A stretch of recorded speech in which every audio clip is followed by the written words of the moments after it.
Pagsapit ng umaga ng araw ng pamamahinga, maaga pang tumungo si Chris sa pamamahay ni Lolo Mac.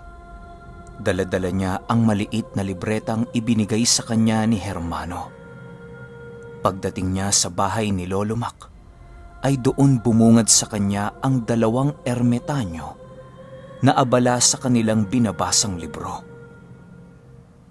"Magandang umaga ho, Mang Hermano at Mang Mobo," bungad na wika ni Chris. Oh, magandang umaga din sa'yo, Chris. Nagkape ka na ba? Tanong naman ni Hermano. "Hindi pa po ako nagkape, Mang Hermano," sagot ni Chris. Nang marinig ito ng ermitanyo, agad naman itong ipinagtimpla si Chris ng kanyang kape. Habang siya'y naghihintay, nilapitan niya si Mobo upang kausapin ito sa torong lumilitaw sa kanilang pamamahay kapag sumasapit ang 10 oras ng gabi. "Ah, yun ba, Mac? Tagabantayo ng aming tinitirhan sa Baloy. Dahil sa wala namang kakaibang nangyayari sa Baloy, napagpasyahan naming lahat na pabantayin na lamang ang karaw sa iyong pamamahay. Iniiwasan naming magambala ka ng kahit anong nilalang sa oras ng iyong pagsasanay. Maging mapanatag ka, Mac, dahil malakas ang nilalang na yun. Wala itong inaatras ang kaaway sa oras na merong gumambala sa binabantayan nito. Kahit lapitan mo yung Chris sa kalagitnaan ng gabi, ay hindi ka nun magagawang saktan." Pagpapaliwanag naman ni Mobo.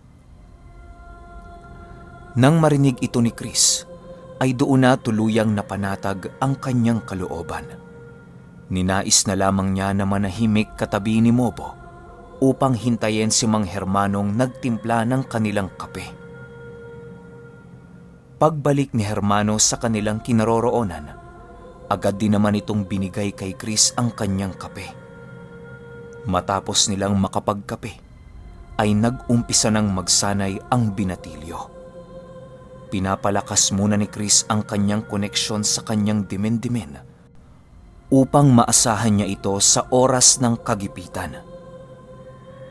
Habang siya ay nagsasanay, ramdam ni Chris ang unti-unting pag-iiba ng kanyang katauhan.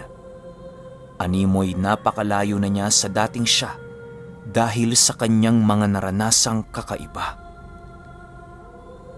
Lumipas ang araw ng pamamahinga at balik normal na naman ang buhay ni Chris.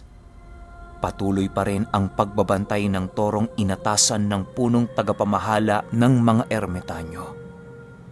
Si Chris naman ay tuluyan ng nasanay sa torong yon at maayos na siyang nakakatulog sa tuwing sumasapit ang gabi. Isang hapon habang naglalakad si Chris patungo sa tindahan nila ng kanyang mga magulang, ay meron siyang nasipat na mga naglalakad na pumukaw ng kanyang atensyon. Dahil sa masyado nang lumakas ang ikatlong mata ng binatilyo, ay hindi na nagawang maitago ng mga nilalang na yon ang kanilang sabulag. Habang naglalakad ang mga ito ay sipat na sipat ni Chris ang mga umuusling maliliit na sungay nito. Meron din itong kasamang ordinaryong tao na tila ba napilitan lang itong sumama sa kanila. Dahil sa mga nasilayan ni Chris, ay hindi na niya napigilan ang kanyang sarili upang komprontahin ang mga panauhing kanyang nasilayan. "Hoy! Saan niyo dadalhin yan? Ha?" wika dito ni Chris.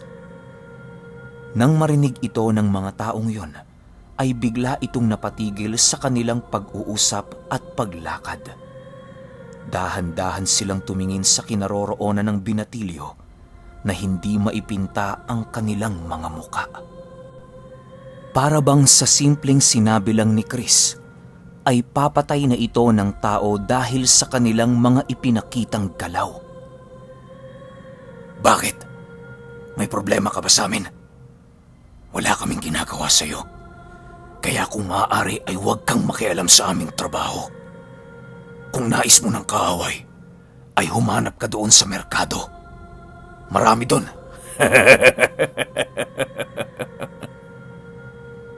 Sagot naman sa kanya ng isa sa mga ito. Sa pagkakatanda ni Chris, mga 5 ang bilang ng mga taong kanyang sinita. Ang katabi ng babaeng kanilang kasama ang sumagot kay Chris. Alam ni Chris na yon ang leader ng kanilang grupo dahil sa ito lamang ang may lakas na kumprontahin siya. Ang buong akala ng mga nilalang na yon ay isang ordinaryong binatilyo lamang ang kanilang kausap. Wala naman akong problema. Nagtatanong lang naman ako kung saan nyo dadalhin ng dalagang yan. Batid kong hindi ninyo kaano-ano, kaya labis lamang akong nag-aalala para sa kaligtasan ng dalagang inyong kasama. Maangas na sagot ni Chris. Dahil sa sinabi ni Chris ay hindi na nakapagpigil ang mga ito na lusubin siya. Magbabandang 5:00 pa lang ng mga oras na yon, pero hindi nag-aalangang sumugod ang mga ito patungo sa kinaroroonan ni Chris. Nang masipat ni Chris na papalapit ito sa kanya, ay bigla siyang nag-usal ng sabulag para sa kanyang sarili. Matapos mag-usal ni Chris ay biglang napatigil sa pagsugod ang mga ito. Animoy nawala si Chris sa paningin ng mga taong yon dahil sa sabulag na inilagay niya sa kanyang katawan. Magpakita ka! Natatakot na sambit ng isang lalaki. Sa bulag lang hindi niyo ako makita? Siguro, isa lamang kayong mga utusan ng uri ninyo. Huwag kayong mag-alala dahil matapos ko kayong bawian ng buhay, ay lalagyan ko din kayo ng sabulag upang hindi na kayo mahanap ng inyong mga mahal sa buhay magpakailanman. Sagot naman ni Chris. Matapos niyang magawa ang kanyang sabulag, ay ang dahan-dahang paglitaw ni Maria. Paglitaw ni Maria sa aktwal na mundo, ay siya namang pagsugod nito sa mga nilalang na kalaban ni Chris. Kasabay ng pagtama ng mga matutulis na kuko ni Maria, ay ang paglusaw ng mga katawan ng nilalang hanggang sa mawala ang kanilang mga bakas. Ang babae namang daladala ng mga ito ay bigla na lamang nagsisisigaw at tumakbo na parang baliw. Dahil sa wala namang tao sa lugar na yon, ay walang nakakita sa mga pangyayari. Nang nakita ni Chris na lumalayo na ang babae, ay agad naman niya itong hinabol upang pakalmahin. Dahil sa bilis ng pagtakbo ni Chris, ay nahabol niya ang babaeng walang kahirap-hirap. Ginang, ayos ka lang ba? Anong masakit sa'yo?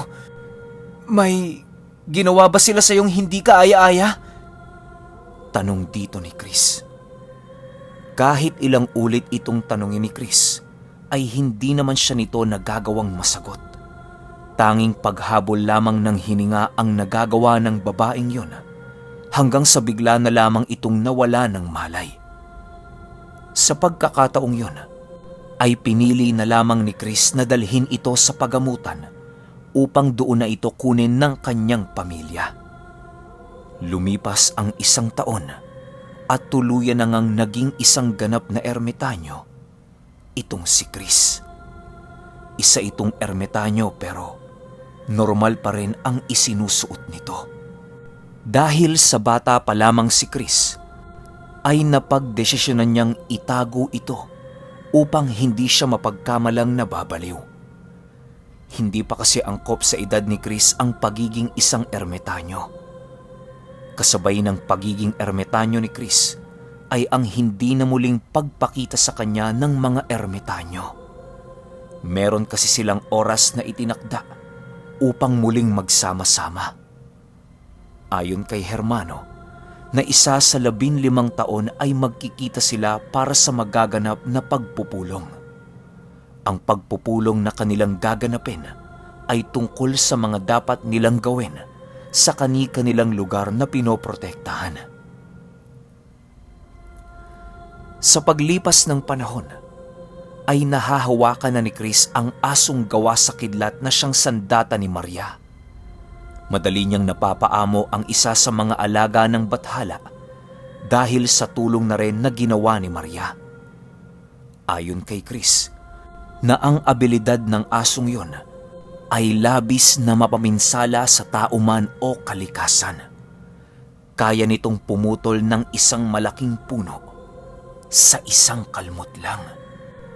Kahit nasa kaanyuan lang din ng dimen-dimen ang asong yon, ay kaya nitong pumatay ng tao nang walang kahirap-hirap. Ang mas nakakagulat pa sa asong yon, ay kaya nitong tumawag ng ulap na punong-puno ng kidlat. Animoy sa paglipas ng panahon, ay nagiging katulad na ni Chris si Lolo Mac. Yun nga lang, mas batang Lolo Mac. Sa pagtapos din ng kanyang pagsasanay, ay doon na siya tuluyang binigyan ng titulong kasalukuyang pinanghahawakan ni Lolo Mac. Ayon kay Chris, na siya ang pang-17 Lolo Mac sa kanilang hanay. Ang punong tagapamahala naman ay ang ika-100 uben.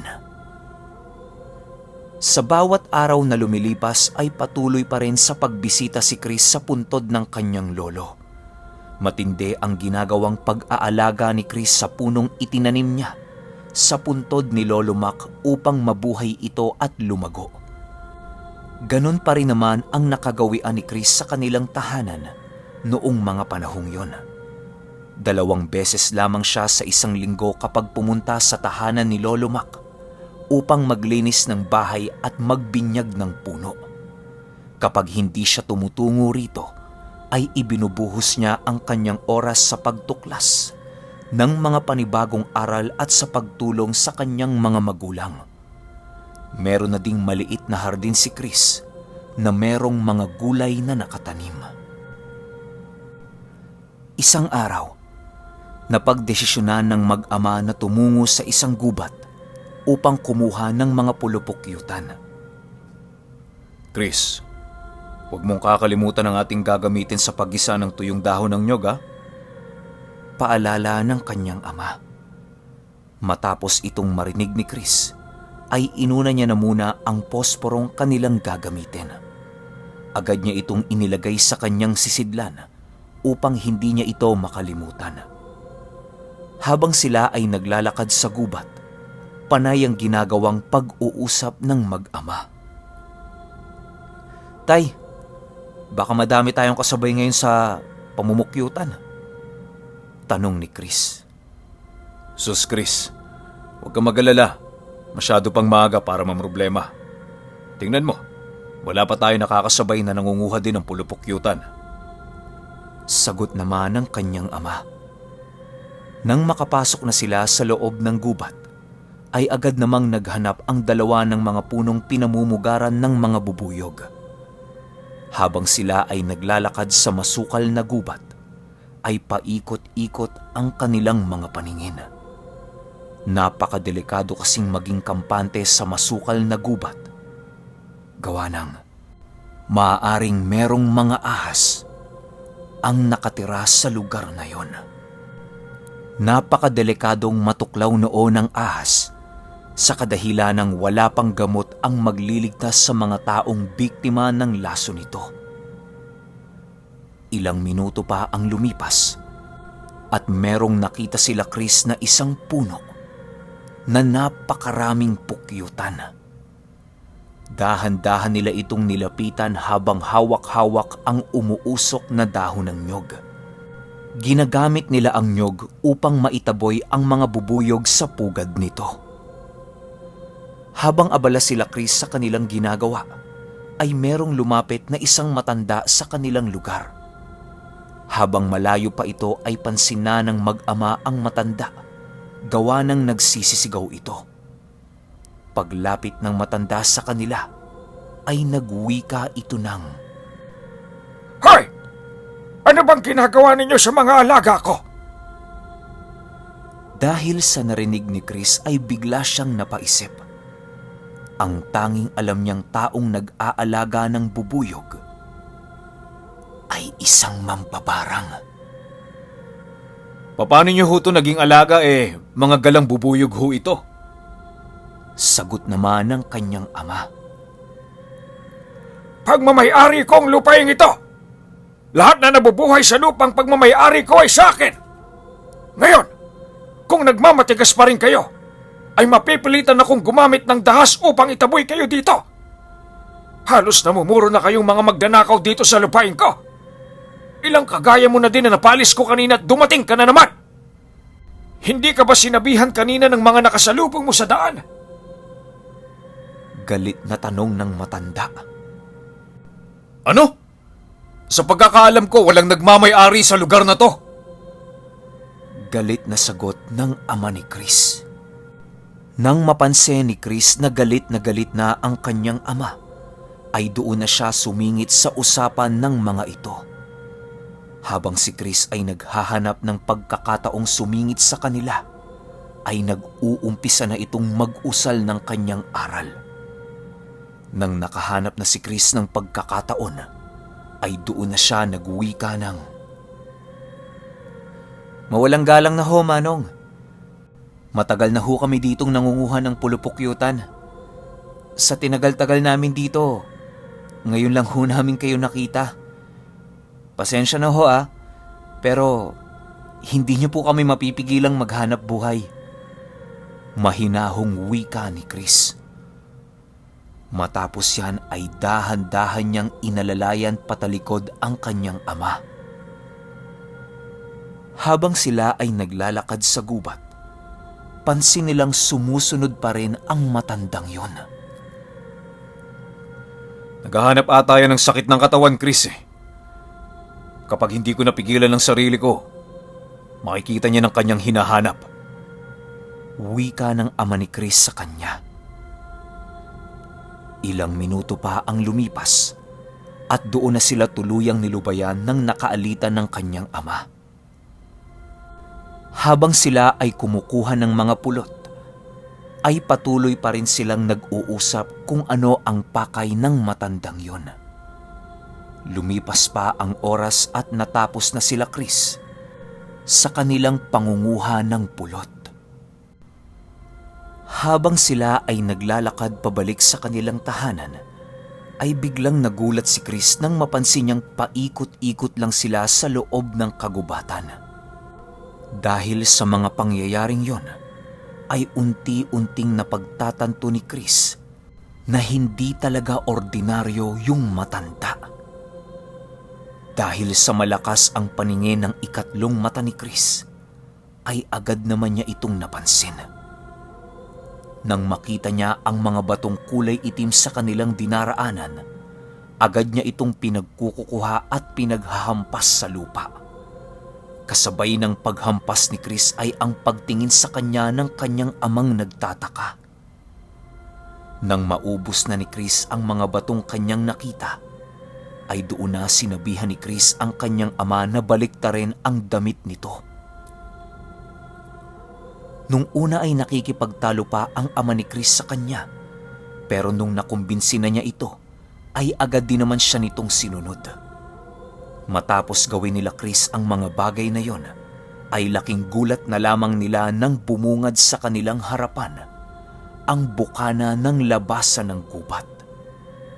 Paglabas nila ng gubat ay halos wala na silang maaninag dahil sa gabing-gabi na pala noong mga oras na yon. Naging palaisipan sa kanyang ama kung paano sila inabutan ng gabi doon samantalang umaga silang pumasok. Ni hindi nga nila nagawang kumain na siyang labis na ipinagtataka ng kanyang ama. Habang sila ay naglalakad papalayo sa gubat, ay bigla silang hinarangan ng matandang kanilang nakaalitan kaninang umaga. Meron itong daladalang sulo at tungkod, at balot na balot ang buong katawan nito ng telang itim. Nag-aangil ang matandang yon habang nananatiling nakatayo sa daraanan nila Chris. Nang makita ito ni Chris, ay agad din naman niyang sinabihan ang kanyang ama na siya na ang bahalang kumumpronta sa matanda. Wala ho kaming masamang nais. Ang gusto lang namin ay makauwi kami ng matiwasay. Huwag ninyong paabutin sa puntong patulang ko ang inyong kapangasan. Pero kung sa bagay, responsibilidad ko din namang lipulin kayo sa mundong ito. Wika ni Chris. Kasabay ng pagwika ni Chris ay ang pagsilabasan ng mga galamay ng matanda sa kanyang katawan. Habang patuloy ito sa pag-aangil, ay biglang umusli ang mga matutulis nitong paa at mahahabang kamay. Walang daliri ang mga paa at kamay ng matandang yon na parabang galamay ito ng isang gagamba. Pagtanggal ng kasuotan ng matanda, ay bumungad kay Chris ang napakalaking bunganga nito na halos masakop na ang buo nitong muka. Nang tuluyan ng makita ni Chris ang kaanyuan ng nilalang na yon, ay doon niya din tinawag si Maria upang matulungan siyang makaligtas sa panganib na kanilang kinahaharap. Kasabay ng paglitaw ni Maria ay ang paglabas din ng asong kidlat na siyang pangunahing sandata nito. Ang kalaban naman ni Chris noong mga oras na yon ay dahan-dahang naglalaho na parang bula. Nang makita ng kanyang amang naglaho ang nilalang na nasa harapan nila, ay bigla itong nahimatay dahil sa takot. Si Chris naman ay nananatiling alerto sa kanyang kinaroroonan dahil alam niyang naroon pa rin sa paligid ang matandang hindi niya mawari kung anong klase ng nilalang. Chris, mag-iingat ka.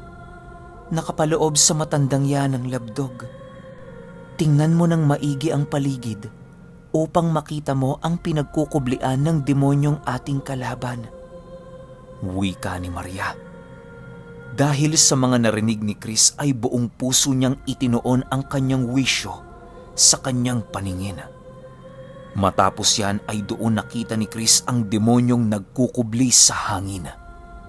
Naglalakad ito ng dahan-dahan papaikot sa kanilang kinatatayuan noong mga oras na yon.